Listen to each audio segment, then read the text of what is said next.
Hold up, don't go any further. You are at the podcast that you've been looking for. This is Good Tea and Read. I am your host, Kimbralon B. I am a licensed counselor, but I'm not your counselor, and that's my disclaimer for the evening. All right, so a little bit about Good Tea and Reads before you continue to scroll. All right, so Good Tea and Reads, this is a podcast that uses everyday scenarios to explain the importance of mental health awareness. And how many of you know that awareness of mental health is wealth? Here is my official disclaimer, now that I've baited you in. Information shared on Good Tea and Reads is not a substitute for seeking professional care from another professional.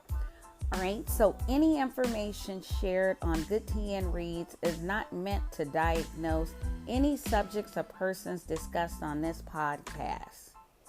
So, without further ado, let's go ahead and get started on our topic for today. So, today's episode is called Educated to the Tea. All right, so we're getting ready to get started. So, grab your cup so I can pour this piping hot tea. But now, before we get into our subject, I do want to start out with a little story time about my own educational journey. So a little bit about my school experience. So I wasn't what they call a bad kid, and I wasn't a good kid. I was just like an in-between kid. So I really had like first world problems. For example, I would just have a full meltdown at school if I left my book at home. Those type of problems. But when I was in elementary school, I was like legit a down low bully. I bullied all of my classmates. I even had a classmate tell me later on when we were adults that I actually put his head in the toilet. I want to share another story about elementary school. So I was actually an honor student. And so one of the good things about being an honor student was that you had the opportunity to go eat in the classroom with your teacher. And back when I was in school, that was a super big deal. Even though we got to eat in the classroom, I had another agenda I was going to take care of. It was this boy that was an honor student, and I couldn't stand him because he would pick on me all the time. So when we went to the classroom and while the teacher was still getting her food or whatever she was doing, I made it a point to fight him.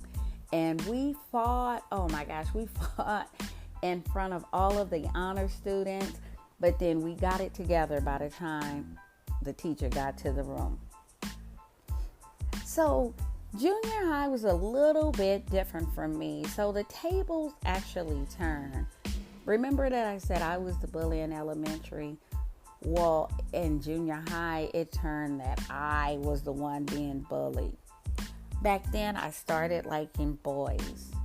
So that was a thing. Because, back in elementary, it's like boys were icky, girls was icky. And the most we would do is, hit each other.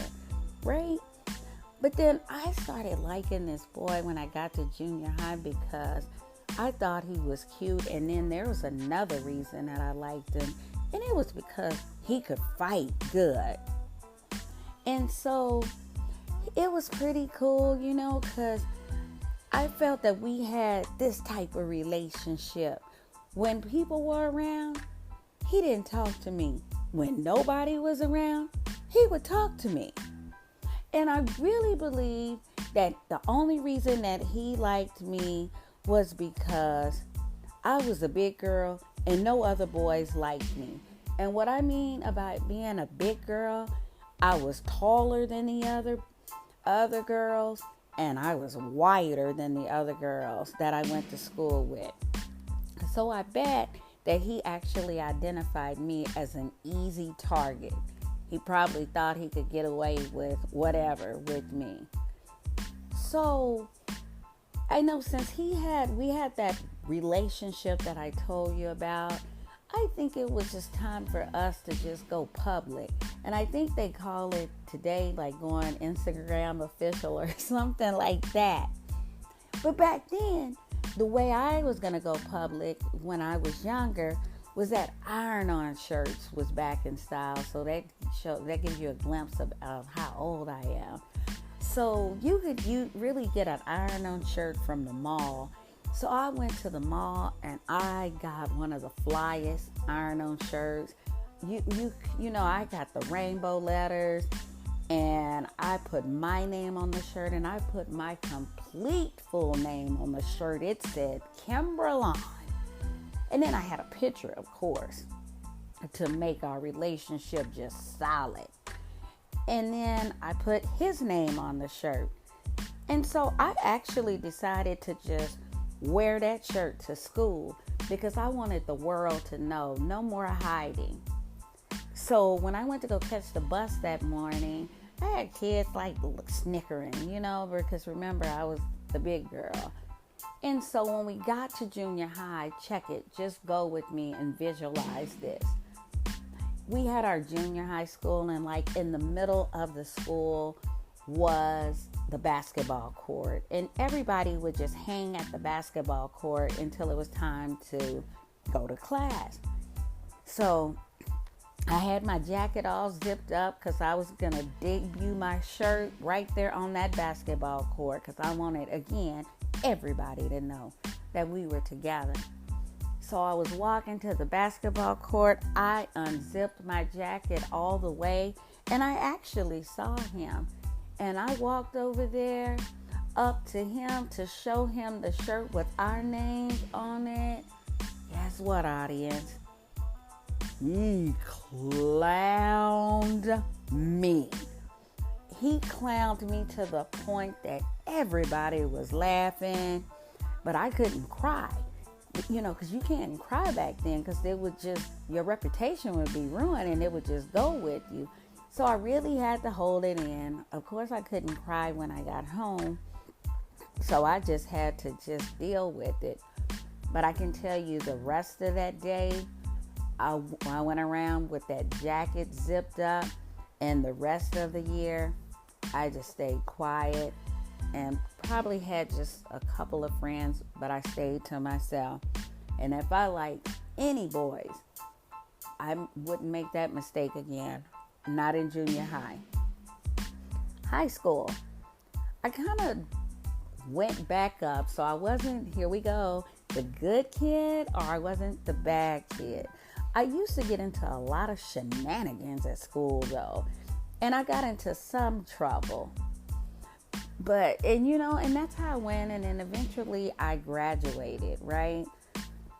But I dealt with so much stuff as I got to the point of graduation.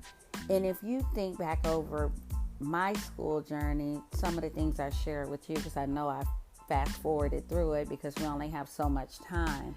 Or even if you think about your own school journey, there was so many emotions that I have to deal with that you probably dealt with at home, emotions at school, us trying to find our identities, like in junior high and high school, you try to figure out what crowd you were going to fit in. And then eventually when you get into high school, teachers and counselors start talking about what careers do you want? And that's when I realized that this school stuff would not last forever. Although some of the people that I actually went to school with, I don't ever think that their mindset matured past high school. So why did I bring all of that up, this story time? And I just wanted to just share that even though I'm a counselor now, I went through some things as a student. And if you think about it, as I mentioned before, I went through things, you went through things, and countless other students went through things. Our teachers had lives at home, which I didn't believe when I was in school. I thought for sure they just stayed at their school all the time. But now as an adult, I realized that they probably had whatever going on at home. They had school stuff. The principals, the staff at school. If you think about everybody that had stuff going on, and all of us would actually just congregate in that one building, and we all had the same goal in mind, and that was education.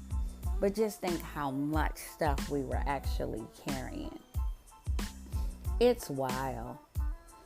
It is so wild. So I named this topic again, Educated to the T, because I really want us to explore mental health awareness and education.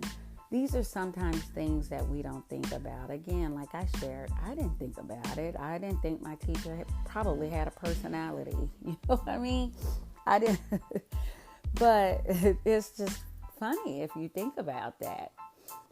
But according to an article in Education Weekly, a recent Rand Corporation study found that teachers are nearly twice as likely as other working adults to report having difficulty coping with job-related stress.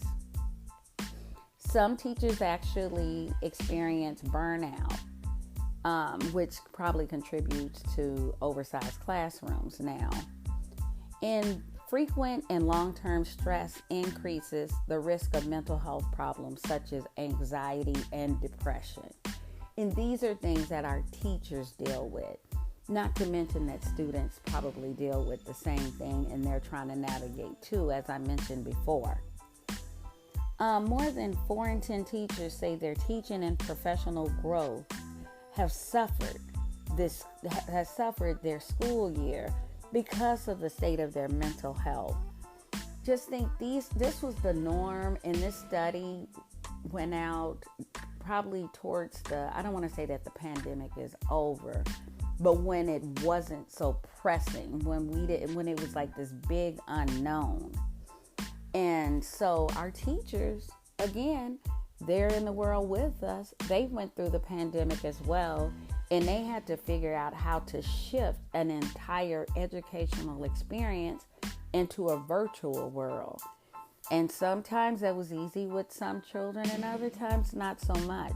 Same thing with parents, because again, parents was trying to navigate their mental health. We was just a hot-buttered mess until we figured out how we can gain control of this time during the pandemic. Since the pandemic is, I want to say, somewhat under control, I don't know what we want to call it. Some teachers actually said, and it's probably around 10% said that their mental health has improved now. 34% said their mental health has actually stayed the same, which is pretty alarming, because back when there was kind of like that unknown piece, you could see why everybody had increased rates of anxiety, depression, because of the unknown and the chaos. But then, now that everything's back in control and we're learning how to navigate this new normal, you mean to tell me that teachers are still feeling the same? Which means that they may not, even now, be in the best of shape, mental health wise. So some of the things that's actually contributing to their mental health, and there, meaning the teachers and the principals and probably other staff at the school, their mental health problems are feeling burned out. Teachers work constantly. So I provided counseling to several teachers, and their main reason for coming to see me was burnout. Because as I said, I used to think teachers lived at school, but they actually had lives outside of school. The problem with them having the lives outside of school was that they never got to enjoy it, because we had so much homework, or they have so much homework to actually grade. They have to make sure that they're meeting the metrics for achievement tests, so forth and so on. If some of you all are teachers, I know you probably can relate and can contribute more than me, because I never wanted to be a teacher, so my hats are off to you. But if they're spending their evenings grading papers or preparing for the next week, they're also spending the weekend grading and prepping as well. So when does teachers, when does principals, when do they have that downtime to power down and engage in self-care? And then other problems that teachers experience, as I mentioned before, overcrowded classrooms. Some teachers, because of their burnout, make the decision to go try different careers, or they decide that they no longer want to teach. And that has been an influx of that happening, like over the past probably 5 years, if you think about it. Teachers are transitioning out of the classrooms and either moving up or just moving out of the profession. So when you have a shortage of teachers, you have bigger class sizes, and then, as I mentioned before, they're grading homeworks, they're prepping. That time even increases, which means it decreases their self-care time. The pay is too low. As I mentioned before, there's no way that I would want to teach. I really feel that our teachers get paid low because they are with our children 8 hours a day. Sometimes they're with our children more than we're with our children. And as parents, some parents have these big expectations like, your goal is to teach my child. I don't care what you're going through. The principals, they have their requirements for the teachers too. So the teacher is like the meat in the middle of a sandwich, or tofu if you're vegan. Okay, so don't come for me. Student behavioral issues, huge problem, okay? Children, they cut up. They turn up in school. They cuss their teachers out. They beat their teachers up. I have seen so many videos on Instagram where students throwing stuff at teachers, teachers getting beat up, teachers even beating up students. I mean, it's wild. It's the Wild Wild West all over again or something. But what happens is when these teachers need support, the parents will come up to school and cuss the teachers out, cuss the principals out. So some teachers are like, no, I'm done. I don't want to deal with that. Other reasons are the lack of respect, as I mentioned before, from the parents or the public. The public does not value teaching until they need to value teaching. Because when there's a big push or a big, rally about supporting teachers' pay, the public talks about it, but there's really nobody standing behind the teachers. The parents aren't. I don't think the principals are. So, so it's really rough. All right. And then not enough planning or unstructured time. I mentioned that earlier. With the overcrowded classes, it's hard to plan for your class. And then the student behavioral issues too. Let me throw that in. Okay. That's still a thing. So going back to burnout, because burnout is actually the number one concern for teachers and what contributes to their mental health. So as burnout snowballs, so do its effects. Again, teachers can experience anxiety, depression, and eventually, if the behavioral issues rise, or if the expectations of the district, of the principals, if those increase, the pressure becomes heavy. If a teacher is attacked by a student, you think about all of this stuff. Teachers actually can suffer from PTSD, and that's post-traumatic stress disorder. So that is a thing. And unfortunately, if teachers start to experience severe anxiety, severe depression, or severe PTSD, and they're unable to manage what they're dealing with, you unfortunately can see an increase in teachers wanting to take their lives at that point. And it's a very, very serious thing. So I think it's important for us as the community to support the teachers because they do a lot for our children. And when I say children, it could be children as young as daycare experience or all the way through college. And I call everybody's babies. I'm mature and everybody's a baby. I don't care how old they are. My children are in their 30s and I still say that they're my babies. And I'm a grandma, at this point, but they're still babies to me. So we got to consider that. And so we got to support our teachers.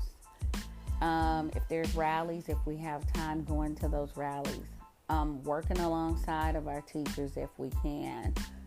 If you're an administrator in the school, checking in on your teachers, probably having like town hall meetings with your teachers to see how they're doing, paying attention to the signs of teachers in school, peers, I call them peer teachers, paying attention to your teacher peers, seeing how they're doing. I think sometimes when we gather around, because I'm guilty of it too, we want to, I like to say vent or AKA complain, or however you look at it, about what's going on.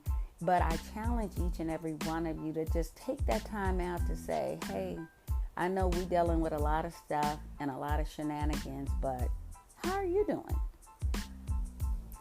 So what prompted me to actually talk on this podcast, Educated to the T, was that I was reading the news where there were 2 Black administrators at universities who experienced some mental health challenges on their job, and one actually lived and is navigating through it, and the other one unfortunately took her life. So I do want us to just chat a little bit about this, and let's talk about some of the mental health ramifications surrounding it. All right, so there was a president at Harvard, and she had the shortest tenure at Harvard. It was actually 6 months, and this was last year, I believe. We're in a new year, so I always say last year, and it may have been the year before. Don't come for me, but I'm sure it was last year. She was in office for 6 months. And the minute that she went into office, and never heard this happen, everyone gets excited for the first Black, blah, blah, blah, and we're excited. There's also a set of people that may not be that excited, right? That may have not felt that she was qualified to be in that position or whatever. I don't even know what the deal was. But it actually started I like to call it a smear campaign. She accepted the job. She got the job, right?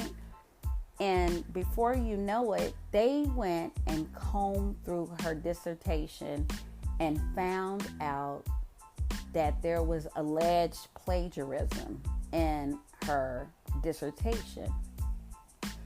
Fast forward, she, admitted that she may have forgot to reference some people.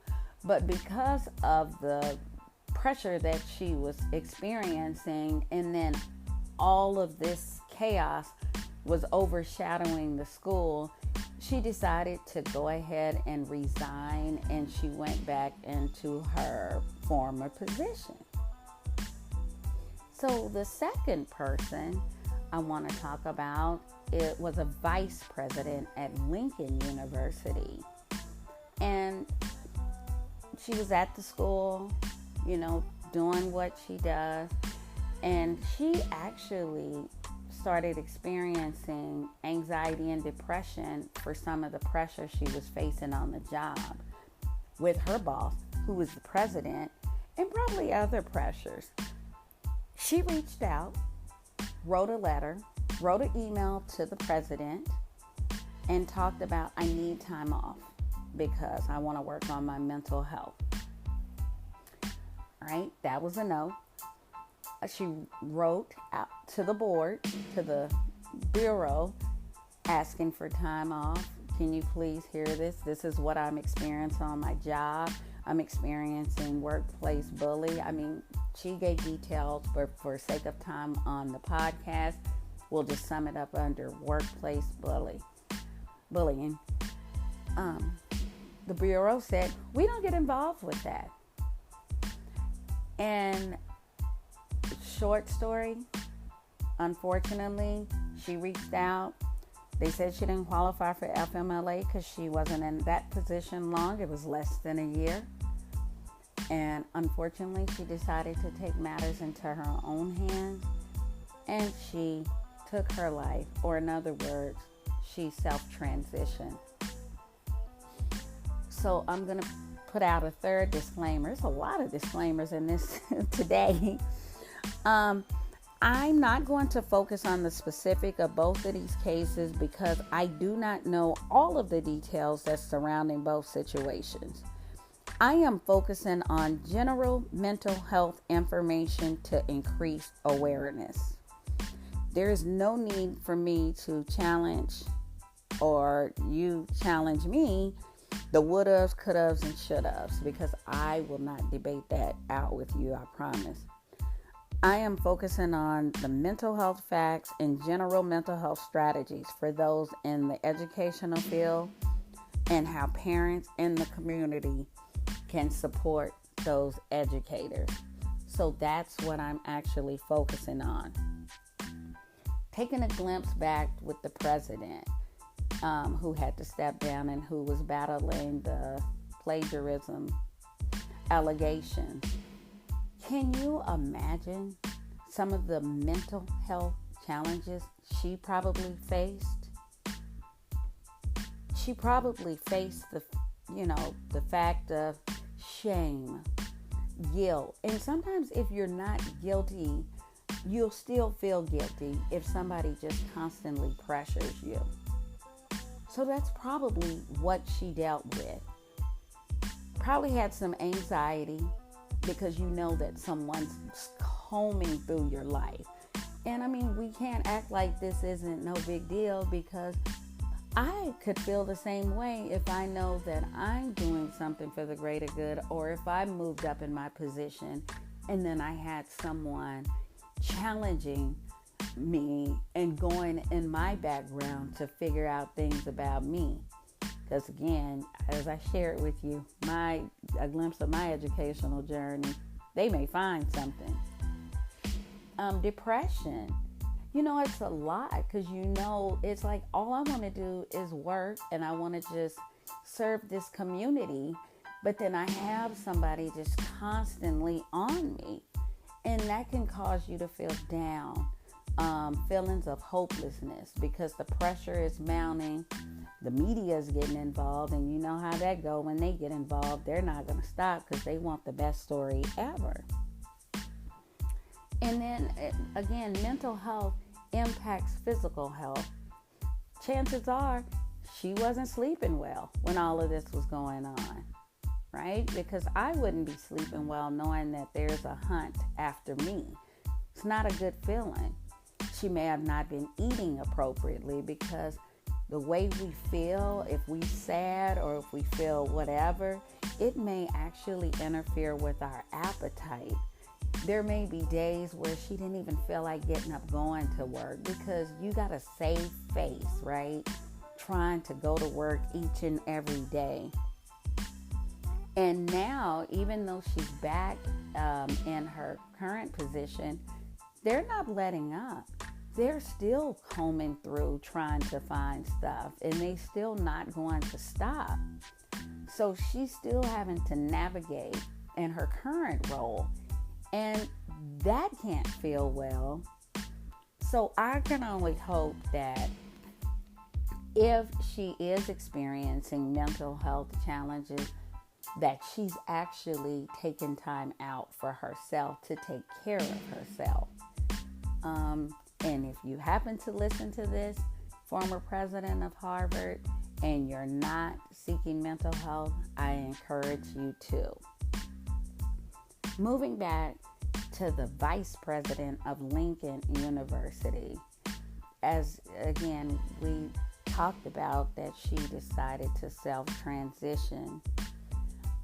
This is one of the things about mental health that I just don't like, because she reached out for help and couldn't get the help.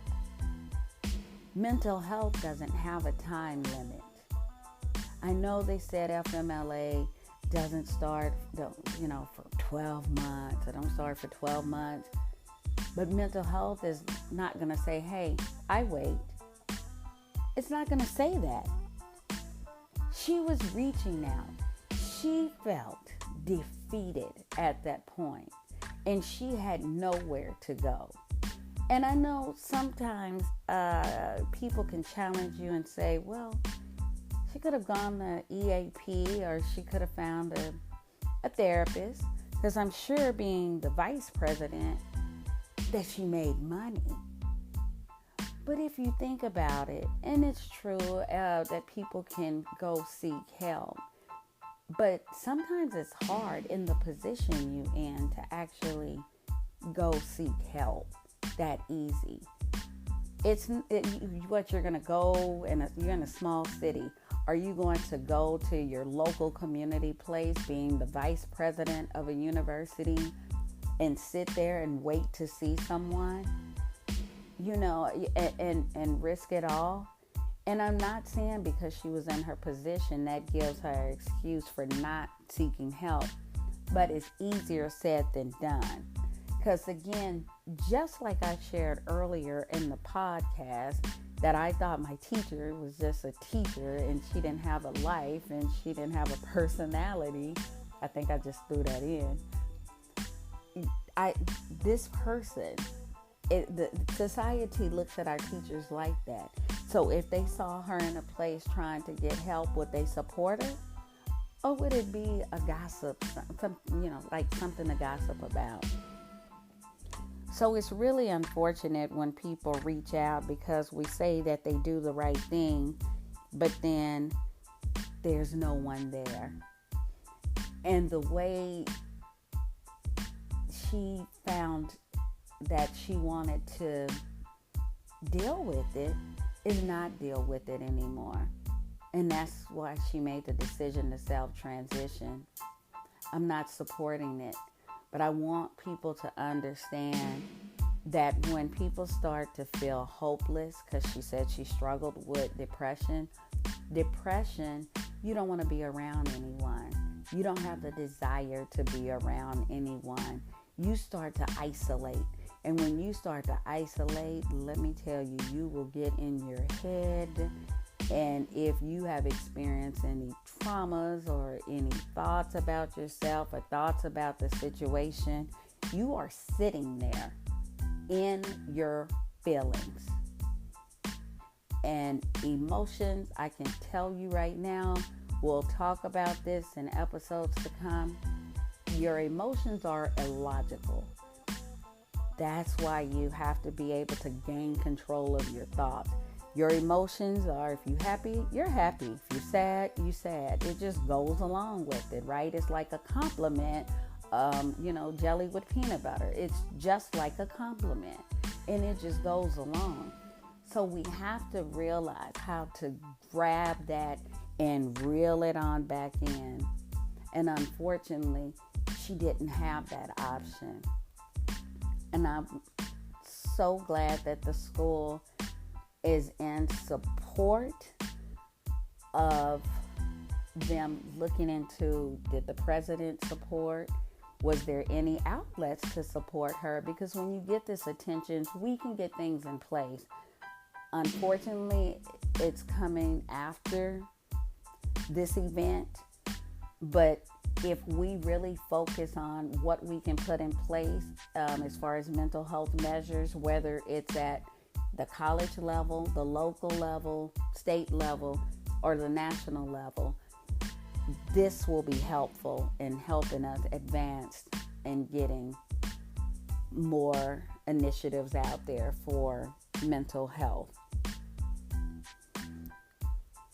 All right, so my teachers, my educators, whether you're a principal, a dean, president or vice president of universities, colleges, of whatever type of school, it is extremely important that you protect your mental health. Okay, according to Mental Health of America, this is my site, this is my jam. I tell everybody I don't know it all. I'm not a wizard. I hit the internet just like everybody else, but I go to sound material, and I like Mental Health of America. So this isn't me telling you what I would do. I've actually got this from somewhere. So my educators, that's everybody, set those boundaries early on and hold on to them boundaries. I mentioned earlier, you have homework, you have planning and prep. I get it. It's going to be there. But schedule your time. Set boundaries. I'm dedicating this much time to doing schoolwork, and I'm dedicating this much time for my family, and I'm dedicating this much time for me. Some people say they can't. If you sit down, you create a schedule, you can. You'll realize that you have more time if you create a schedule. Sometimes we just stay so far in our head and we're like, oh, I know what I have to do today. I got to, I'll just use the teacher example.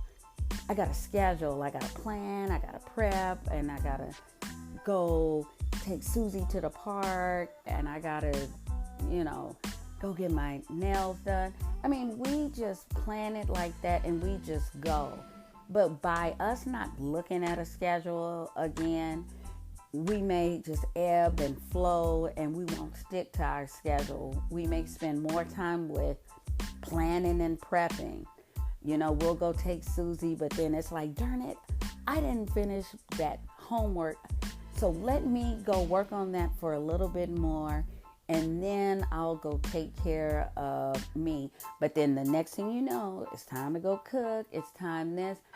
And self-care is out the door. You're not going to come back to it. If you write a schedule and you're able to see that schedule, you are more than likely to stick to it. Another thing is focus on what you can control. All right, so it's a lot that's going on in the world. So you have the unruly child that's in your class. Did you do all you can do with that child? You know what I mean? It's like you call the parent, you took care of that, so forth, so on. Did you did you let the principal know? Did you follow the procedures with that? So just focus on what you can control. Again, homework, schoolwork, behavioral issues. There's an overcrowded classroom. Think to yourself, what can I do that's under my control? Unfortunately, where our minds kind of get it twisted, because it always wants to be in survival mode, is we focus on things that's outside of our control. So we focus on the unruly kids. We're focused on the overcrowded classrooms. Because of the way the system has shifted, our classes are going to be overcrowded. But then our minds is like, oh my gosh, we got too many kids in here. Again, if we focus on what we can control, we can kind of navigate our thoughts and our emotions. So I have the overcrowded classes. They're just super all over the place. What can I do? Can I implement, 15 minutes of free time and then let them get out all the wigglies or whatever they need to do? I don't know if the kids need I'm not a teacher, y'all, so if it's unrealistic, you figure out what you can do under your control. Do I implement time that they can get 10 minutes to scroll on social media, right? I don't know. I'm just throwing out some examples because you would know what works for your class. Other strategies it mentioned is moving your body. Move around. Get up, move around, exercising. Teachers just can sit there all day, or you're standing in front of the class. If you have time for a break time at school, like I said, I didn't think teachers did anything but teach. I didn't even think they ate. But, go with some of your teacher peers and go, walk or go sit outside or go sit in your car, because, it's always some child that's like, miss. And then that'll suck up your time too. But just a stretch or a walk. And again, you don't need to take a full hike, right? You don't need to take a 30-minute walk. Even if it's a 5-minute walk or 5 minutes in your car, you do that, okay? Staying in touch with friends and families and other social things. Again, depression, some things that contributes to depression is loneliness. If we're consumed with planning and doing homework, and this is what we're doing all the time, and then sometimes our friends and family will be like, hey, do you want to go here? Do you want to go there? And you're like, no, I got to grade papers. I got to do this. Sometimes people stop asking you. And then you'll get so consumed in what you're doing, you won't even think to ask them. So staying in touch, because loneliness, as I mentioned before, contributes to depression. And keeping up with that self-care. I never forget, I had a therapist friend of mine who was like, with self-care, everyone says engage in self-care. And if you ask some women, like, what do you do for self-care? You'll hear them, get my nails done, get a massage. You'll hear all of these things. And she said, yeah, that's good. That's good that that's what you're doing. But what are you doing for your internal self-care? And I was like, yay, she right. I didn't think of it like that. Because we think we gotta go do the massages. We have to go do the manicures, pedicures. But what are we doing for ourselves? We could just be going. And again, I'm not knocking that people do that for self-care. But what are you doing for you? Like, are you taking time out to meditate? Do you take time out to read a book? Or do you take time out to draw? Whatever those hobbies are that you like to do, that you probably didn't have that much time for because you weren't making that visual schedule that I just talked about. But start writing that in today. Again, that visual schedule that you just promised me, because you pinky promised me through this cyber platform that you would start writing your schedule. Look how I threw that in. I threw you in a deal. But schedule that time too, and then stick to that schedule, because that's what we would tell our students, teacher, right? So this is your lesson. And then also, even at school, because that's where the chaos happens, right? It's easy for us to say, read a book at home. It's easy for us to say, I'll go get my nails done, or I'll meditate. But if you're in a class full of unruly children, try to meditate if you want to, and close your eyes in a classroom with a whole bunch of kids. Okay. All right. And you know how that's going to go. Find that teacher peer. And I know I mentioned that. Find somebody that you can pair up with, another teacher. I don't know, maybe a principal. I don't know. Some staff. And hold each other accountable. Keep each other accountable.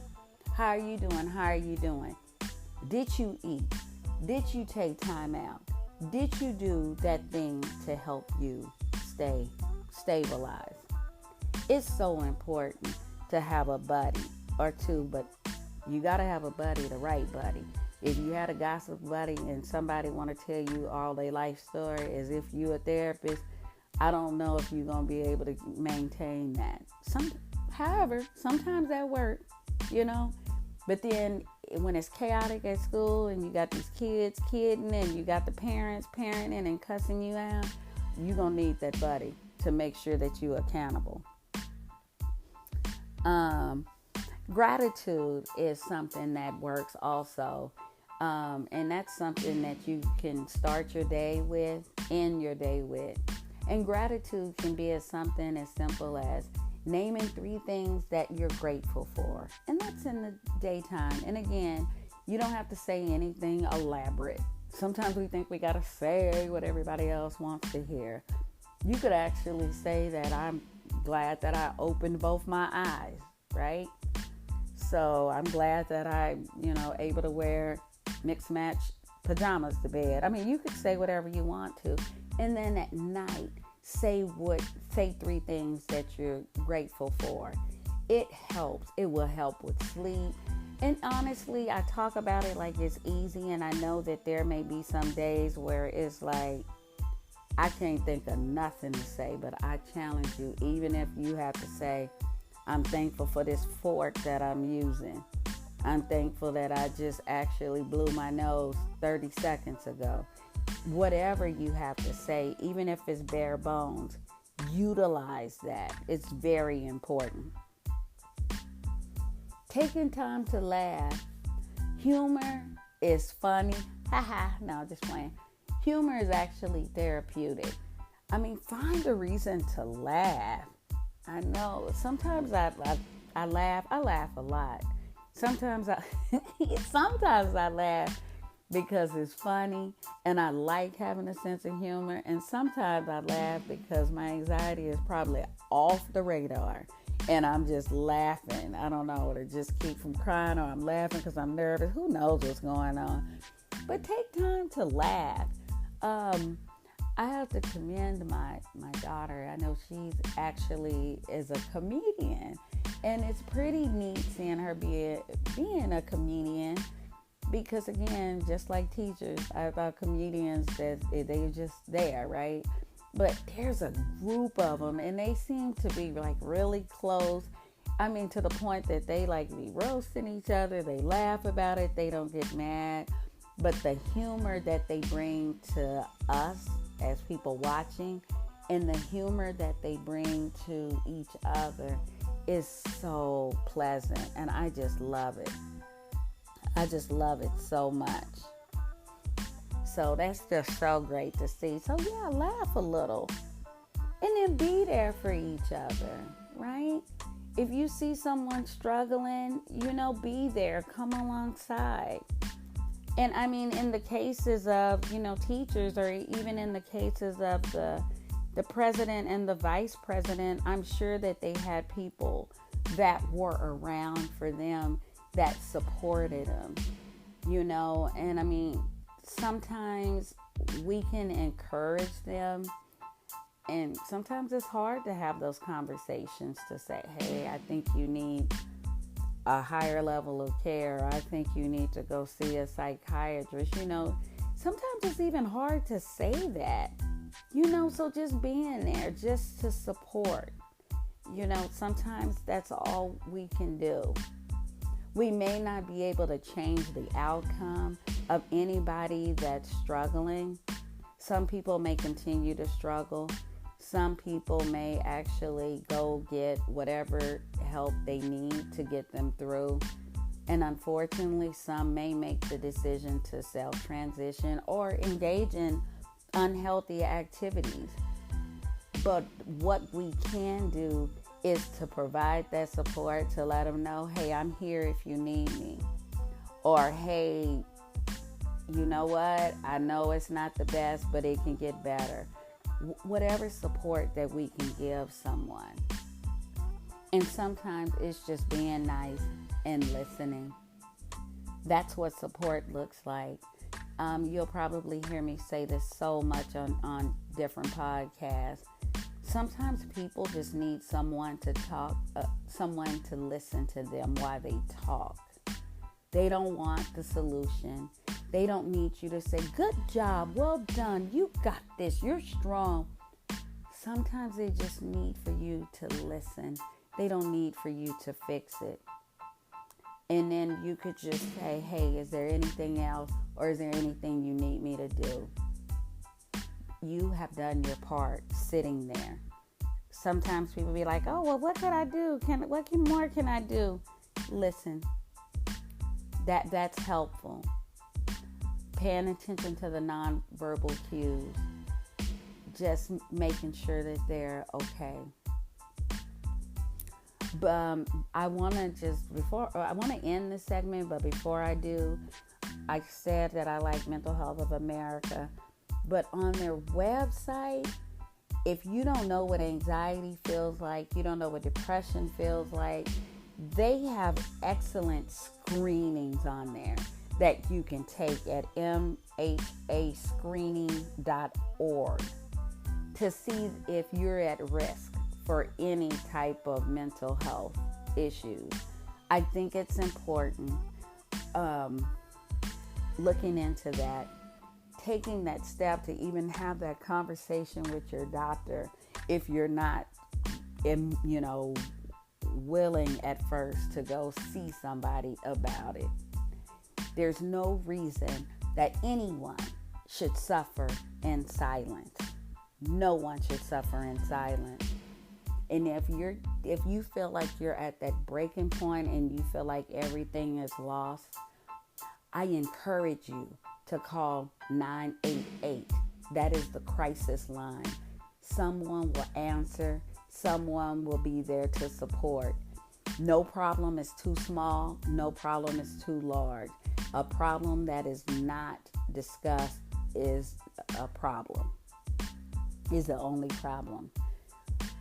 If you're not comfortable talking with someone, you can actually text 741-741. And you can actually text how you're feeling with someone, and someone will be there to support. If you need immediate action, you can call 911. And the police, they've been trained, law enforcement, they've been trained to support mental health issues, but I don't know how much of support that you can get. But you can definitely call 988 and someone will answer there. So teachers, educators, and that when I say educators, that means the principals, any staff, anybody from daycare to universities, please take care of yourself. Do inventories to see how you're doing. I challenge you, the same way we look at our students and we pay attention to our students and we hone in on our students' emotion, I challenge you to do that for yourself. I challenge you to do that for each other. Let's be there for each other. All right? And if we take care of ourselves, we will be educated to the T. So I want to thank you all for listening today. I'm appreciative that you're here.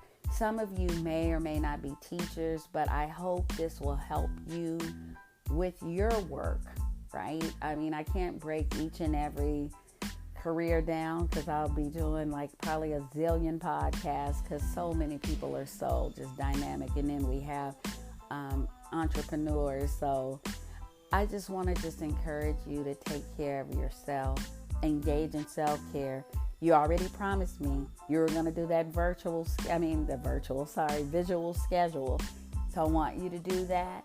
I want you to schedule your day and schedule your time for self-care and then schedule your time for family and friends, all on that schedule in addition to the homework and prep. So you promised. So again, I want to leave everyone, if you're not feeling safe, if you're contemplating that you want to take your life, I have to say it this way because we're on a podcast. I encourage you to call 988, the crisis line, immediately. If you're not at that place and you want to see how you're doing, because you may have been feeling something like not yourself, and you may not have been doing anything that you like to do, and you notice that your actions or your lack of actions is impacting your daily activities, I encourage you to go to mhascreening.org and take some of those screenings to see if you have anxiety and depression. Then I would encourage you to go to your PCP or find a community place or a therapist off of Psychology Today. Take those screenings in and have a professional review those screenings. And, who knows? You may hit it off with that person and you may decide to engage in therapy. But what I don't want anyone to do, teachers, I don't want anyone to suffer in silence. Again, my hat's off to you. You got this. You are so dynamic. Each and every one of you educators are actually not only pouring into our children, whether they're children, okay, or are they babies, you're actually pouring into future generations. So you're awesome. You're amazing. Keep up the good work. Again, we are at the end of another amazing episode.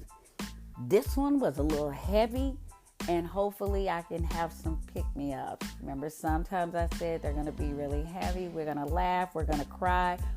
We're going to make our visual schedules. Hint, hint, nudge, nudge. I appreciate you. This is Kimbralon B. I am getting ready to sign off on Good Tea and Reads. Come back in next time. Who knows what we'll be talking about? But I want you to take care of yourself until we meet again.